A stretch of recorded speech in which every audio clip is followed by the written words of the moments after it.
So hello everyone, welcome back to my channel. Myself Dhruvi and I am into my second year of MBBS and today is our first day of starting with this clinical series of physiology. Physiology के जितने भी applied aspect तुम्हारी book में as a box में लिखे होंगे वो सारे मैं मेरे YouTube वीडियोस में कवर कर दूंगी बिकॉज उसको थ्योरी पढ़ना बहुत ज़्यादा मुश्किल है एंड किसी ने भी YouTube पर ये नहीं पढ़ा है. So without wasting any time let's just start. Today our topic is myasthenia gravis and Lambert Eaton syndrome. ये फिजियोलॉजी के दो जो मोस्ट इंपॉर्टेंट सीबीएल है, myasthenia gravis and Lambert Eaton syndrome, मैं वो आज के वीडियोस में कवर करने वाली हूँ. So let's start. थ्योरी वो मैं बाद में तुम्हें पढ़ाकर समझा दूंगी. सबसे पहले जो है वो कंसेप्ट है. अगर तुम्हें कंसेप्ट समझ आ जाएगा तो थ्योरी तो ठीक है. So let me tell you कि माइस्थेनिया ग्रेविस क्या है. सो माइस्थेनिया ग्रेविस ये एक ऑटो इम्यून डिसीज है और ये एक न्यूरोमस्कुलर जंक्शन का डिसऑर्डर है. ऑटो इम्यून का क्या मतलब होता है कि हमारी बॉडी में जो भी एंटीजन प्रेजेंट होता है उसके अगेंस्ट हमारी बॉडी में ही एंटीबॉडी बन जाती है. इसको हम कहते हैं ऑटो मतलब कि ऑटोमेटिकली, एंड इम्यून मतलब कि खुद की बॉडी. हमारी बॉडी में जो एंटीजन प्रेजेंट होते हैं उसके अगेंस्ट में ही हमारी बॉडी ही एंटीबॉडीज बना देती है, जिसकी वजह से सेल्स सारे डिस्ट्रॉय हो जाते हैं and further it will lead to death. अब माइस्थेनिया ग्रेविस में कौन सा एंटीजन और कौन से एंटीबॉडीज इन्वॉल्व होता है तो वो मैं तुम्हें सिखा देती हूँ. इसको समझने के लिए तुम्हें न्यूरोमस्कुलर जंक्शन आना चाहिए. ये बहुत इंपॉर्टेंट है कि तुम्हें पूरा न्यूरोमस्कुलर जंक्शन पार्ट 1 पार्ट 2 ये तुम्हें आना चाहिए. अगर ये तुम्हें नहीं आता तो मैंने ये बहुत अच्छे से मेरे यूट्यूब वीडियो में पढ़ाया कि neuromuscular junction part 1 and part 2 ये बहुत सिंपल है एंड मैंने इतना इजी वहाँ पर सेम ऐसा डायग्रामेटिकली समझाया था. तो अगर तुम्हें न्यूरो एनएमजे ना पढ़ा हो तो तुम मेरे वो वीडियो में से जाकर देख सकते हो.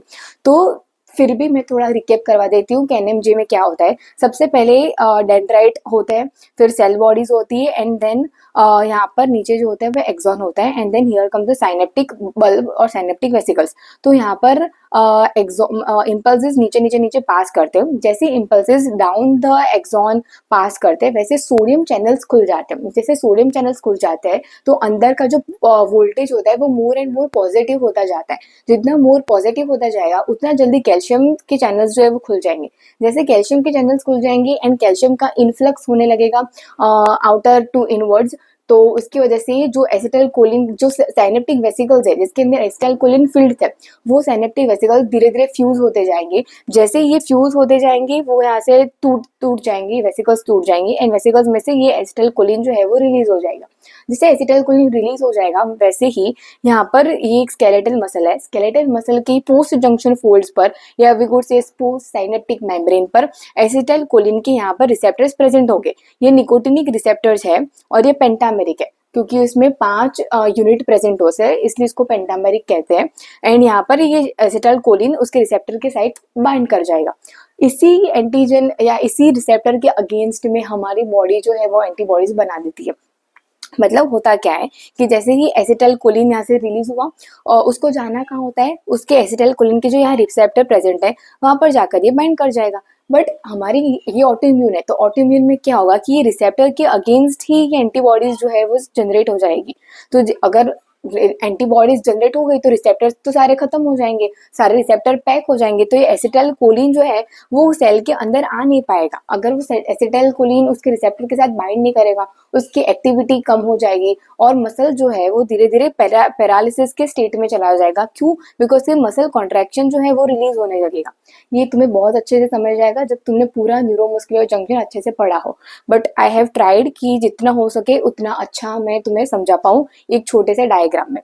तो again let me recap for you कि यहाँ से इम्पल्स आने की वजह से सोडियम चैनल्स खुले, फिर कैल्शियम चैनल्स खुले. कैल्शियम की इन्फ्लक्स की वजह से एसिटाइल कोलिन की जो मतलब सिनेप्टिक वेसिकल्स थे जिसके अंदर ये एसिटाइल कोलिन भरा हुआ है, ये सिनेप्टिक वेसिकल है, उसमें से एसिटाइल कोलिन रिलीज हो जाएगा. और जैसे ये रिलीज हो जाता है ये पोस्ट साइनेप्टिक मेम्ब्रेन है जहाँ पर एसिटाइल कोलिन के रिसेप्टर्स प्रेजेंट है. तो एसिटाइल कोलिन को उसके रिसेप्टर तक बाइंड करना होता है. बट मिस्थेनिया ग्रेविस में ये एसिटाइल कोलिन के रिसेप्टर्स के अगेंस्ट एंटीबॉडीज जो है वो जनरेट हो जाती है जिसकी वजह से ये blocked receptors, if you are able to see तो ये ब्लॉक्ड रिसेप्टर्स है. तो यहाँ पर ये एंटीबॉडीज बाइंड कर जाती है जिसकी वजह से एसिटाइल कोलिन उसका काम नहीं कर सकता and because of which reduced muscle contraction, क्योंकि बाइंड ही नहीं होगा तो मसल कॉन्ट्रैक्शन शुरू नहीं होगा तो muscle contraction reduce and because of which muscle goes into paralysis state. अब कौन से मसल्स है जो सबसे ज्यादा इसमें अफेक्ट होते हैं, तो वो 3 टाइप के होते हैं. Extra ocular muscles, respiratory muscles and काफी दूसरे types of skeletal muscles. So now let's go to our theory portion. So myasthenia gravis it's disorder of neuromuscular junction. Okay, it's an autoimmune disorder, समझा दिया. अब इसमें होता क्या है कि मायोन्यूरल जंक्शन, मायोन्यूरल का क्या मतलब होता है, मायो मतलब कि मसल, न्यूरोनल, न्यूरल मतलब कि न्यूरॉन. तो न्यूरो और मायो मतलब कि न्यूरो और मायो जंक्शन के बीच में जो प्रॉब्लम है वहां पर ये होता है कि is unable to transmit signals from the nerve fibre to motor fibre. वो मैंने समझा दिया क्यों, क्योंकि एंटीबॉडीज जनरेट हो जाती है. Here antibodies are produced against acetylcholine gated channels present on motor end plate. Motor end plate बोलो या पोस्ट साइनेप्टिक मेम्ब्रेन बोलो, सब सेम ही है. Now, therefore, the acetylcholine released is unable to produce adequate end plate potential to excite the muscle fibers. ये end plate potential भी तुम्हें तब समझ आ जाएगा जब तुमने न्यूरोमस्कुलर जंक्शन अच्छे से पढ़ा हो. तो therefore the muscle goes into paralysis state, and here the most mainly affected muscles are extraocular muscles, respiratory muscles and then other skeletal muscles. अब ये सारे मसल्स जो है वो अफेक्ट हो जाते हैं माइस्थेनिया ग्रेविस में. तो इसकी वजह से प्रॉब्लम क्या होता है, फर्स्ट ऑफ ऑल पिटोसिस मतलब कि drooping of eyelids, diplopia, double vision, दो चीजें हो जाती है. पिटोसिस में ये अपर आईलिड ऐसे ड्रूप कर जाती है, वो मैं दिखा रही हूँ एक एग्जांपल में, वो इमेज भी मैंने रखी है. Then facial paralysis, hoarse voice, difficulty in breathing because respiratory muscles are affected, swelling में भी प्रॉब्लम होती है. So this was is diagram and 7 most common symptoms of myasthenia gravis जो अभी मैंने बोला वो डायग्राम के फॉर्म में है. First of all drooping eyelid, eyelid droop कर जाएगी. Then impaired vision, then changes in facial expressions, speech difficulties, difficulty in chewing and swallowing, breathing issues and limb weakness. This is all because of muscle paralysis. Muscle paralysis के वजह से ये सारे symptoms जो है वो हमें देखने को मिलेंगे and then we can confirm कि yes this is myasthenia gravis. अब इसकी ट्रीटमेंट क्या हो सकती है, तो ट्रीटमेंट में obviously we have to give drugs. तो ड्रग्स में कैसे कौन से हम ड्रग जो है वो पेशेंट को एडवाइस कर सकते हैं. First of all it is acetylcholine esterase inhibitors जैसे कि नियोस्टिग्मिन. सेकेंडली इम्यूनोसप्रेसेंट्स जैसे कि corticosteroids. And third non immunosuppressant जैसे कि साइक्लोस्पोरिन. ये 3 टाइप्स ऑफ ड्रग्स है जो हम पेशेंट को सप्लाई कर सकते हैं. So this was all about. And plasmapheresis भी हम कर सकते हैं to remove antibodies. Plasmapheresis का क्या मतलब होता है कि ये एक प्रोसीजर है जिसकी वजह से हम जो भी एंटीबॉडीज वो एसिटाइलकोलिन रिसेप्टर को ब्लॉक कर देती थी वो एंटीबॉडीज को ऐसे रिमूव कर देगा. सो प्लाज्मा फेरेसिस भी हम कर सकते हैं एंड ड्रग्स भी हम पेशेंट को दे सकते हैं. So this was all about the myasthenia gravis. Now let's go to Lambert-Eaton syndrome. Again Lambert-Eton syndrome autoimmune disorder है. अब इसमें कौन सी एंटीबॉडीज जनरेट हो जाती है, so antibodies generated against calcium channels present on pre synaptic membrane.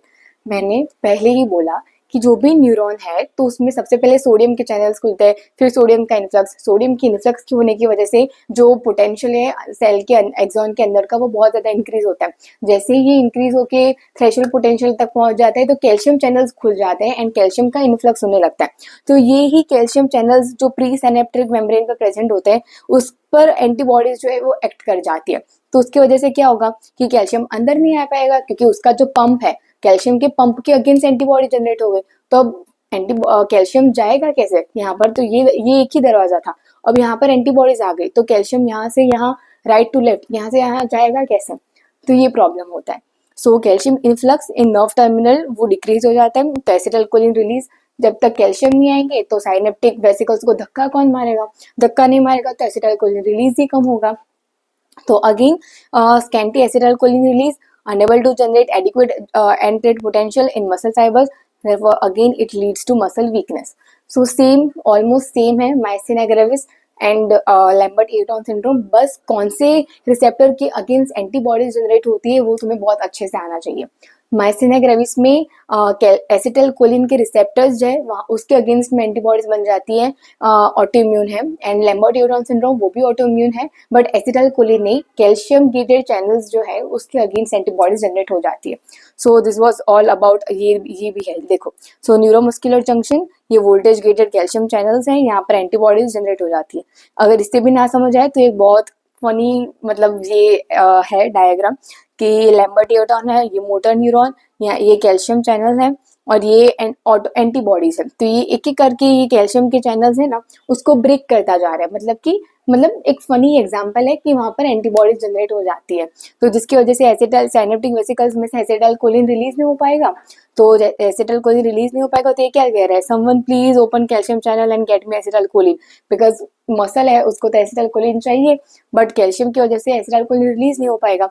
तो ये देखो, auto antibodies, calcium channels, pre synaptic motor neuromuscular junction, no acetylcholine release from the vesicle, AChR has no ACH to attach, मतलब कि acetylcholine receptor has no acetylcholine to attach, no depolarization, no muscle contraction. So this will lead to proximal muscle weakness, tendon reflexes would get depressed or absent, autonomic symptoms, dry mouth, impotence. तो यही सारे reasons होंगे, because ये auto antibodies है, उसको ये dislike करता है कैल्शियम को एंड उसके रिलेटेड जितने भी प्रोडक्ट्स है, इसलिए तो it's a funny way to teach you and diagrammatically ज़्यादा मतलब दिमाग में बैठ जाता है इसलिए। So this was all about my myasthenia gravis and Lambert Eaton syndrome का lecture. If you have any doubt so please comment down below. I hope this video helps you. See you in the next clinical series part 2। Till then take care, bye.